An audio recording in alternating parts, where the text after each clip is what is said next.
আছে, ওখানে যদি যাওয়ার সুযোগ আছে, কোনোভাবে রাস্তা খুলে যায়, যাইতে জন্য প্রস্তুত? প্রস্তুত? একটা তাকবীর হবে, এখান থেকে বক্সিং দিয়ে একটা তাকবীর হবে, হাতে এরকম করলে দুর্বল হয়, বক্সিং। রেডি? রেডি? নারায়ে তাকবীর। বিশ্বের মুসলিম জাকি জাকি বিটিকে কিল দেওয়ার মতো, বিটিরা কিলের মুবত করে কিলে বক্সিং। হ্যাঁ, বক্সিং ধরতে দিবেন আমার দিক থেকে, দেন বক্সিং ধরা, বক্সিং। ইহুদিদের দালালরা, জো বাইডেনের চালারা, খ্রিস্টানদের আস্তানা, ইহুদিদের আস্তানা, নেতানিয়াহুর চামড়া। কেন শুয়োরের চামড়া আমরা তুলতে যাবো কেন? কি খবর তাই জায়গা? নেতানিয়াহুর চামড়া কুত্তই কামড়া, নেতানিয়াহুর চামড়া, নেতানিয়াহুর চামড়া। নারায়ে তাকবীর। যার সুযোগ পাবেন না, তবু এই যে হাত উঁচিয়ে যে নারায়ে তাকবীর দিয়েছেন, এর বদৌলতে আল্লাহ তাআলা সত্যি যদি লাইন করে দেয়, যাইতে রেডি? এখনই, এখনই ব্যাগ আনতে যেতে হবে না, বাড়ি টাকা আনতে যেতে হবে, লুঙ্গি পাল্টাতে যেতে হবে, এই বরাবর এটি চলে যাবো পশ্চিম দিক। রেডি? এই দরদের কারণে কিয়ামতের ময়দানে বদরি সৈনিকদের সাথে জান্নাতে যাবেন। বড় বিপদের মুহূর্তে আছি আমরা, ওয়াজ কি করবো খুঁজে পাই না, টের পাই না। মহা সংকটে, বিশেষ করে আমরা গোপালগঞ্জে হুজুররা বড় বিপদে, জানেন না। একদিকে আমরা সারা বাংলাদেশের হুজুর, আমাদের সারা বাংলাদেশের হুজুরা একদিক, আমাদের সরকারের পতনের জন্য সারা বাংলাদেশের হুজুররা মিলে সব একদিক। এর কারণে গোপালগঞ্জে আওয়ামী লীগরা আমাকে হুজুরকে বিশ্বাস করে না, কয় যে ইন্দ্রাও তো সেই হুজুরির হুজুর। সারা গোপালগঞ্জের সব মাদ্রাসা ঘুরিয়েছি, সব থানায়, প্রত্যেক এলাকায় একটা মহামারী ঢুকছে। এই বিবেচনা করে মাদ্রাসাগুলোর কালেকশন বন্ধ করে দিচ্ছে। মুষ্টি চাল দেব না, যাও হুজুরা ইউনুস কাকার কাছে, আমাকে ইউনুস কাকার কাছে পাঠাই দিচ্ছে। যাও খালেদার আসলের তলে, দিবে নে জম্মের দিয়া। এই কইয়া আমাকে স্টাডিয়াম মাদ্রাসাগুলোর উপরে হস্তক্ষেপ করতেছে। আবার অন্যান্য জেলার সবাই কয় কি, আরে গোপালগঞ্জে হুজুর, ও গোপালগঞ্জের বিলেই আমলিক করে, ও জায়গা করে নবী রাসূল আসলেও সে আমলিক করে, ও বিশ্বাস করে লাভ নাই। একদিকে বাড়ির ঘরে মানুষ বিশ্বাস করে না, আর একদিকে বাইরের মানুষ বিশ্বাস করে না, তো মরবো কি খাইয়ে? বেশি কিছু বলতে চাই না, বললে যে এই যে দাঁড়ায় রয়েছে, টাওয়ার দাঁড়ায় রয়েছে, ওরা তো দুনিয়া ভরে ছড়াই দিবে রে, আমার তো আবার কাজ জাতি হবে কুষ্টিয়ে।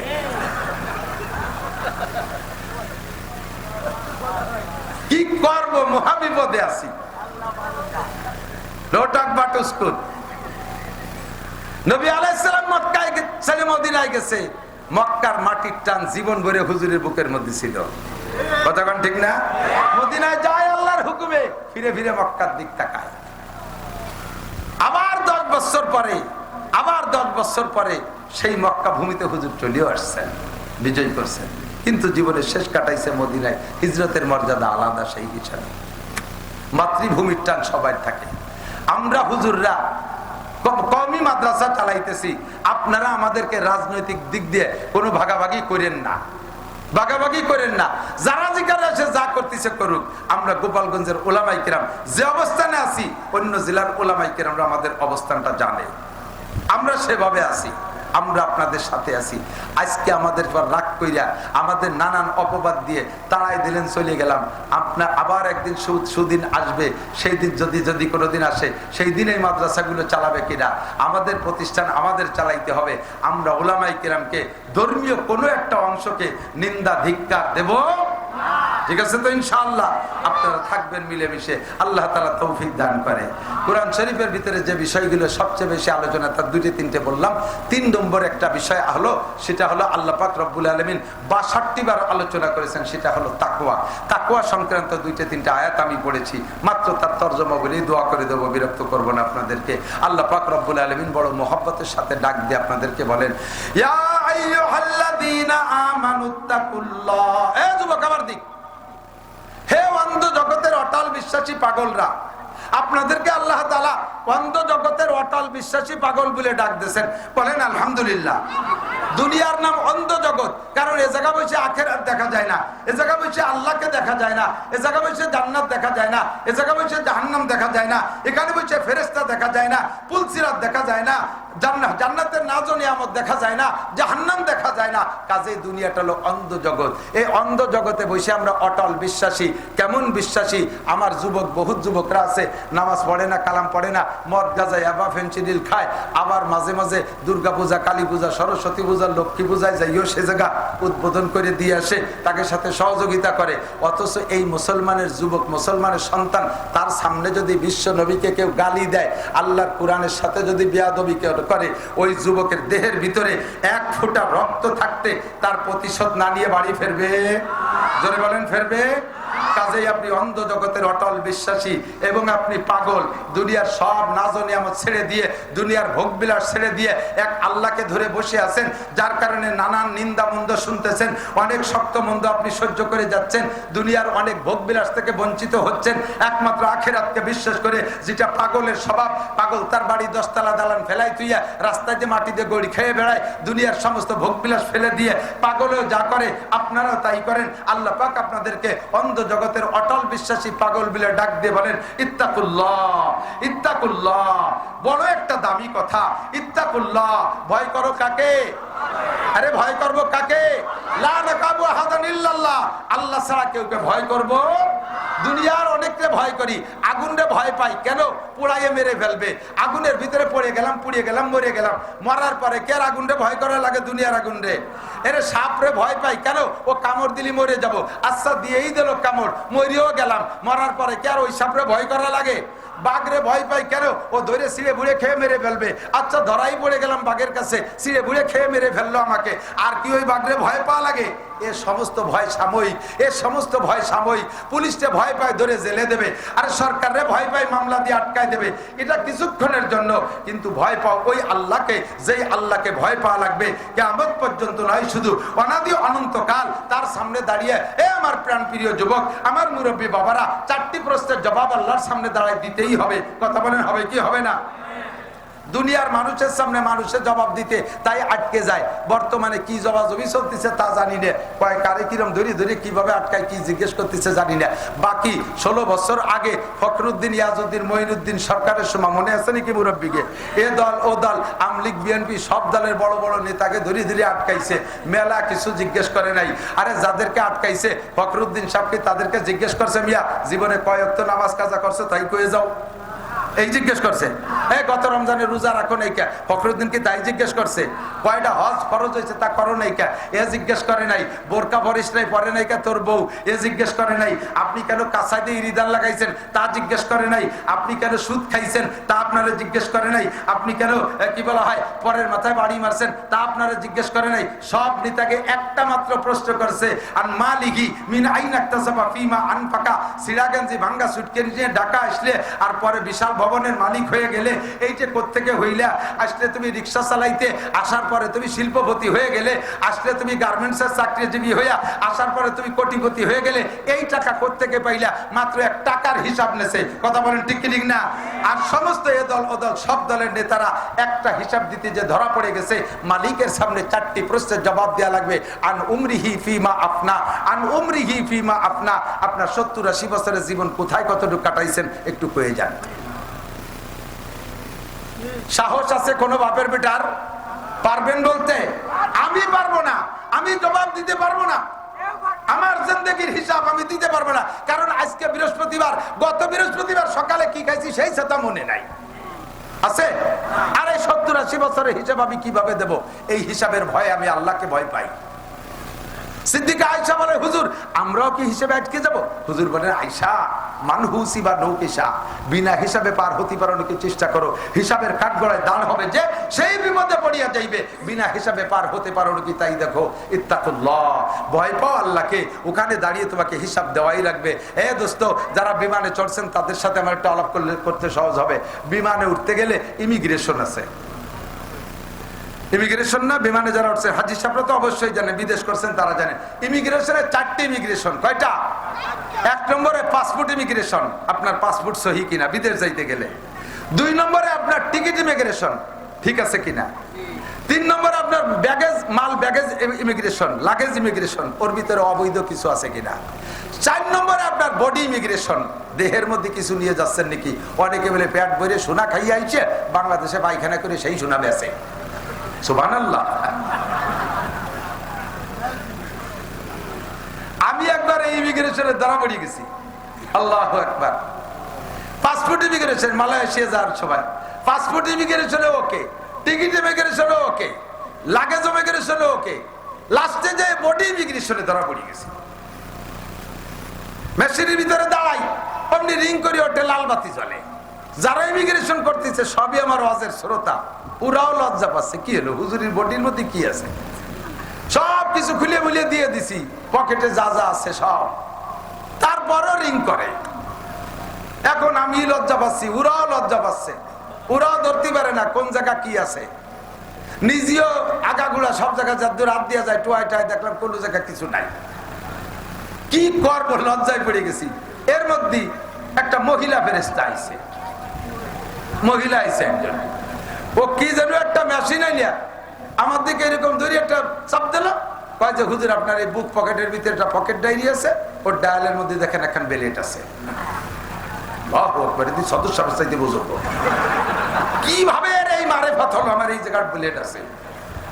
খুলে দেয় যে সত্যি বেলেট। কবে যেন নখ কাটছি, কোন জায়গা থেকে ফেলাতে ফেলাবো, ওর মধ্যে ঢুকাই দিয়েছি, তাই সেই অবস্থা রয়েছে। এর জন্য আমার বডি ওকে না।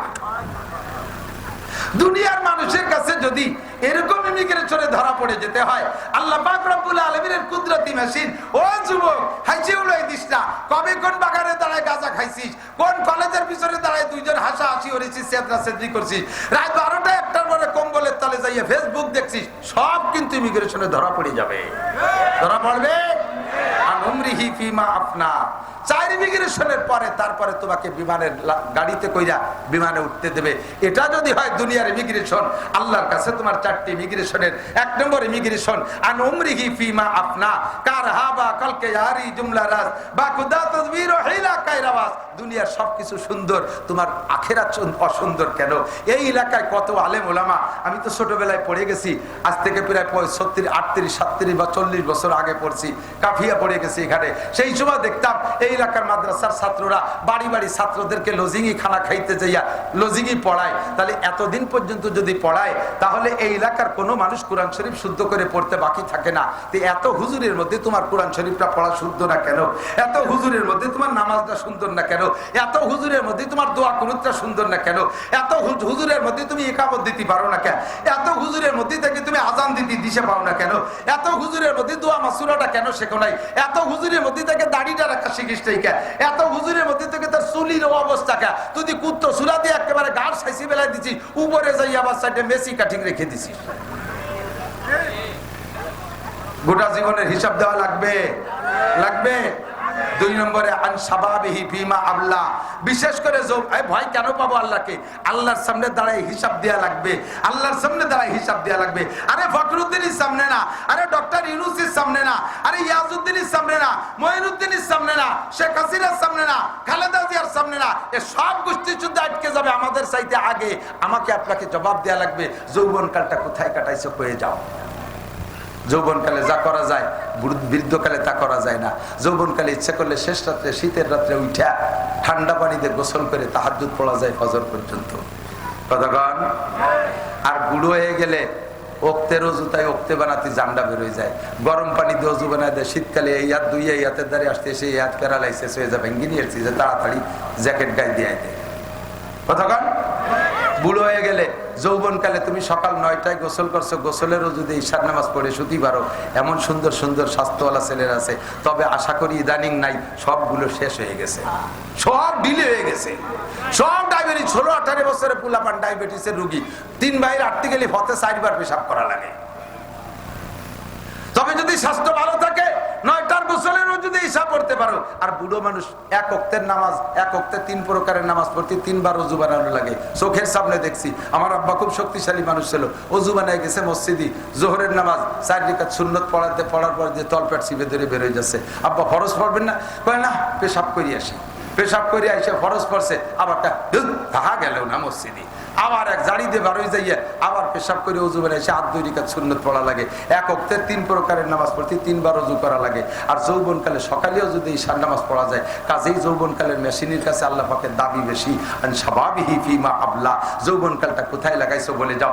ইচ্ছা করলে বাইসাইকেল চালায় তুমি ইস্তেমার মাঠে যেতে পারবা, ইচ্ছা করলে বাসবাড়ি থেকে বাইসাইকেল চালায় চরমনের ময়দানে যাইতে পারবা, ইচ্ছা করলে গহরডাঙ্গা প্রত্যেকদিন হাইটা যাইয়া 27, 28, 29 নভেম্বরের মাহফিল শুনতে পারবা। এটা হলো যৌবনকালের শক্তি। আর বৃদ্ধ বয়সে কিছুই করা সম্ভব না। এই জন্য এই কালটাকে আল্লাহ পাক বেশি বেশি কড়াকড়ির সাথে ধরবে, এই জন্য আল্লাহকে ভয় পাই। 2 নম্বর 3 নম্বর, আন মালিহি ফিনাইনাকতাসাবা ফিমা আনফাকা, মাল কোত্থেকে কামাই করছো?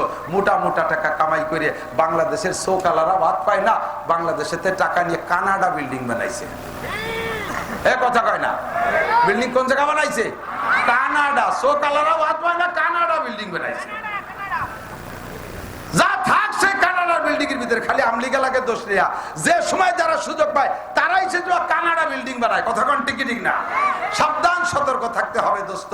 কিয়ামতের ময়দানে জবাব দেয়া লাগবে। কোটি কোটি টাকা সুদে টাকা ইনকাম করে বাসবাড়ি মাদ্রাসায় মসজিদ বানাই দিছো, ঘুষ খাইয়া কামাই করে কাবা ঘরের গিলাপ দিয়ে দিছো, অর্ধেক নেকিও পাবে না, ঈমান নষ্ট হয়ে যাবে। মিন আইন ইকতাসাবা ফিমা আনফাকা, কোত্থেকে কামাই করেছো, কোথায় খরচ করেছো বলে যাও। 4 নম্বর হলো এইগুলোকে আল্লাহর কাছে জবাব দিতে হবে, সেই ভয় পাই। 5 নম্বর হলো মাজা আমিলা বিমা আলিমা। 2 দিন পর্যন্ত উলামায়ে কিরাম সম্ভবত পাল্টায় কথা বলছে, যা জীবনে প্রয়োজন সবই হুজুরদের বলা হয়ে গেছে। আমার আপনার জিন্দেগিতে যা দরকার কুটে কুটে হুজুররা সবই শুনে দিয়েছে। এই জানা কথাগুলোর পর কতটুকু আমল করছো, জবাব দিয়ে যাও। যদি এই জবাবের চিন্তা থাকে, তার নাম হলো ভয়। আল্লাহ পাক রব্বুল আলামিন ইত্তাকুল্লাহ, আল্লাহকে ভয় করো হাক্কা তুকাতিহি, যেমন ভয় করা দরকার। রব্বুল আলামিন, তাকওয়া তো একটা ইবাদত, শুনেছি সব ইবাদতের প্রতিদান তুমি আখিরাতেও দাও, দুনিয়ায়ও দাও। তাকওয়ার বিনিময়ে তুমি কি দাও? আখিরাত তো পাবোই, তাকওয়ার বিনিময়ে আখিরাত পাবো। দুনিয়ায় তাকওয়ার বিনিময়ে কি আছে? 2-3টে কথা মাত্র বলে দোয়া করে দেব। 1 নম্বরে তাকওয়ার বিনিময়ে আল্লাহ পাক বলেন, ওয়া মাইয়াত্তাকিল্লাহ ইয়াজআল লাহু মাখরাজা ওয়া ইয়ারযুকহু মিন হাইসু লা ইয়াহতাসিব। যারা আল্লাহকে ভয় পায়, যার মধ্যে তাকওয়া আছে, আল্লাহ পাক এই ব্যক্তিকে হাজারো বিপদ থেকে তার কুদরতি হাতে ধরে বাঁচাইয়া দেয়। ওয়া ইয়ারযুকহু মিন হাইসু লা ইয়াহতাসিব। 1 নম্বরে তাকওয়ার বিনিময় দুনিয়ায় হাজারো বিপদ থাকলে তার থেকে বেরিয়ে যাওয়ার পথ পেয়ে যাবা। 2 নম্বরে আল্লাহ পাক ধারণার বাহির স্থান থেকে রিজিকের ব্যবস্থা করে দেবে। দোস্তরে কিসসা সবাই জানেন, ছোট্ট অল্প করে একটু বলি। ইউসুফ নবী আলাইহিস সালাতু ওয়াস সালামকে জুলাইখা জেলখানার তার ঘরের মধ্যে আটকাইছে। জুলাইখা ইউসুফ নবীকে আটকাইছে। হ্যাঁ যুবক আমার দিক, ইউসুফ নবীকে জুলাইখা আটকালো কেন? ইউসুফ নবীকে আল্লাহ পাক এমন রূপ আর চেহারা দিয়েছিলেন, তাফসীরে জালালাইনের মধ্যে লেখে আল্লাহ পাক তাকে গোটা মানব জাতির চেহারার অর্ধেক একা ইউসুফ আলাইহিস সালামকে দিয়েছিলেন। আর যে অর্ধেক, সেই অর্ধেকের অর্ধেক দিয়েছে ইউসুফ আলাইহিস সালামের দাদিরে। তা দাদি আর পুতা মিলে 75%। আর যে চাইরে না, তাই সারা দুনিয়া কিয়ামত পর্যন্ত মানুষের জন্য ভাগ হইছে। তারই একটু একটু সবাই ভাগে পাইছি। এর ভাগে এই রূপের ঠেলায় যুবকরা একজনের প্রতি একজন আশেক হইয়া কচু গাছের সাথে গলায় দড়িয়ে মরে, টাওয়ারের তেলাফাই পড়ে মরে শহীদ হয়ে যায়। কতক্ষণ? আর ইউসুফ নবীরে পুরো রূপের অর্ধেক দান করছে। তাহলে মানুষটা কেমন ছিল? জুলাইখা ভরা যৌবনের মহিলা, সহ্য করতে না পাইরা ঘরের ভিতরে নিয়ে আটকাইছে। ইউসুফকে তো আল্লাহ তাআলা নবী বানাবেন, যত নবীকে আল্লাহ নবী বানাইছে তাদেরকে আল্লাহ তাআলা যৌবন কাল থেকে না বরক বলেন শিশুকাল থেকে তাদেরকে সেইভাবে গড়ে উঠাইছে, একটাও গুনার ভিতরে তাদেরকে ঢুকতে দেয় নাই। আল্লাহ তাআলা নিজেই পাহারাদারি করে তাদেরকে হেফাজত করে রেখেছে। তো ইউসুফ আলাইহিস সালামকে যখন ঘরে আটকাবে, আগের থেকে তো জুলাইখার প্ল্যান প্রোগ্রাম আছে, ঘরের ভিতরে দরজায় স্বাভাবিকভাবে তালা দেওয়ার ব্যবস্থা থেকে বাইরে দিয়ে ভিতরে তাকে খিল বা সিটকে নি নাকি বলেন, ভিতরে তালা দেওয়ার ব্যবস্থা খুব কমই থাকে, তো সে সময় ছিল না। তো ইউসুফ যাতে খিল খুলে বেরোয় না যেতে পারে এই জন্য জুলাইকা আগে মিস্ত্রি দিয়ে ভিতর দিয়ে তালারও ব্যবস্থা করে এনেছে। ভিতরে নিয়া ঘরের ভিতরে আটকাইয়া টলমলে যুবতী সুন্দরী জুলাইকা, সেও বিশ্ব সুন্দরীদের মধ্যে একজন, আজিজে মেসের, মিশরীদের রূপ এখনো পর্যন্ত ভালো, এখনো পর্যন্ত বিশ্বের ভিতরে সবচেয়ে সুন্দরী মিশরী মহিলারা, পুরুষরা। এই জুলাইকা ইউসুফ আলাইহিস সালামের ঘরের ভিতরে নিয়ে গায়ের সম্পূর্ণ কাপড় তার সামনে খুলে ফেলাইছে। একজন কয় আলহামদুলিল্লাহ। কি বুঝা বলছে আল্লাহ, জোরে কন্যা নাউজুবিল্লাহ। আমার দিক তাকান, এহেন মুহূর্তে নির্জনে কোন মহিলা যদি কোন যুবকরে এত ব্যবস্থা নিজের পক্ষ থেকে করে নিয়া এমন একটা পরিস্থিতি সামনে তৈরি করে, ইমান ঠিক রাখা কত কঠিন। যুবক না, বুড়ো মানুষ পর্যন্ত ইমান ঠিক রাখতে পারবে না, ঠিক কিনা? ইউসুফ আলাইহিস সালাতু ওয়াস সালামকে আল্লাহ তাআলা বাঁচাবেন বিদায় তার ভিতরে এমন ভয় সৃষ্টি করে দিয়েছে, এই ভয়ে আল্লাহর এই তাকওয়া, এই ভয়ে সে বাঁচার জন্য চেষ্টা করতেছে, খুঁজতেছে, উপায় খুঁজতেছে। ইতিমধ্যে দেখে জুলাইখার মূর্তি, জুলাইখা ছিল মূর্তি পূজারী, ওর ওই ঘরের ভিতরে মূর্তি থাকে, সেই মূর্তিকে তো হিন্দুরা যে দেখেন না সকালবেলা উঠে কুন্নিশ করে, উড়ু উড়ু দেয়, ইত্যাদি ইত্যাদি করে, জুলাইখা ওইভাবে পূজা পাঠ করে। মূর্তিটা ঘরের ভিতরে এই তার রুমের মধ্যে, সেই মূর্তির মুখ মাথা কালো কাপড় দিয়ে বাঁধে দেওয়া রয়েছে পেছানো। তো ইউসুফ আলাইহিস সালাম বললেন এটা কি জিনিস? যে এটা আমার ভগবান, এটাকে আমি পূজা করি। তার মুখ মাথা কালা কাপড় দিয়ে বাঁধছেন কে? কয় যে এখন যে কাজ করতে যাচ্ছি ভগবানের সামনে, চোখের সামনে এই কাজ করা যায় না, তাই তার চোখ বেঁধে থুইছে যাতে ভগবান না দেখে। ইউসুফ আলাইহিস সালাম সুযোগ পেয়ে কয় তুমি যারে পূজা করো তোমার ভগবানের চোখ কালা কাপড় দিয়ে বাঁধে তুলি দেখে না, আমি যার ইবাদত করি তার চোখ কালা কাপড় দিয়ে বাঁধা যায় না। তো তোমার এই মাটি মূর্তির সামনে যদি আকাম না করা যায়, আমার ওই আল্লাহর সামনে এই কাম করা সম্ভব? ইন্নী আখাফুল্লাহ, আমি আল্লাহরে ভয় পাই। এর মধ্যে দেখে ইয়াকুব আলাইহিস সালাম, ইউসুফ আলাইহিস সালামের আব্বা ওই ঘরের মধ্যে আঙ্গুল কামড়ায় ধরে বসে রয়েছে, আঙ্গুল কামড়ায় ধরে বসে রয়েছে। এই জায়গায় ইউসুফ আলাইহিস সালামের কাছে ইয়াকুব আলাইহিস সালাম আসার তো কোনো কল্পনাই করা যায় না। ইয়াকুব আলাইহিস সালাম তো জানেও না যে আমার ইউসুফ বেঁচে আছে কিনা, বাইরে যে কইছে বাঘে খেয়ে ফেলাইছে, বেঁচে আছে না মারা গেছে তাও জানে না, আর থাকলেও কোন জায়গা আছে তা জানে না। ওই ঘরের মধ্যে ইয়াকুব আলাইহিস সালাম আসলেন প্রত্যেকে আল্লাহ পাক যাকে বাঁচানোর চেষ্টা করে, যে আল্লাহকে ভয় পায় আল্লাহ তাআলা তাকে বাঁচানোর ব্যবস্থা করে দেয়। ওই জায়গায় ইয়াকুব আলাইহিস সালামকে পাঠায় দিয়েছে, আর বাপের সামনে ছেলেতে এ কাম করতে পারে না, এইটা দেখেই উনি ভয়তে দৌড় মারছে, আর দরজার কাছে গেছে তো খটখট করে তালাগুলো খুলে গেছে, একের পর এক 7টা দরজা খুলে গেছে। গন্ডা সুবহানাল্লাহ। ওয়া ইয়াত্তাকিল্লাহ ইয়াজআল লাহু মাখরাজা, যে আল্লাহকে ভয় পায় আল্লাহ তাআলা তাকে বাঁচানোর জন্য ব্যবস্থা করেই দেয়। ও দোস্ত, ওয়ারযুকহু মিন হাইসু লা ইয়াহতাসিব, ধারণার বাহিরে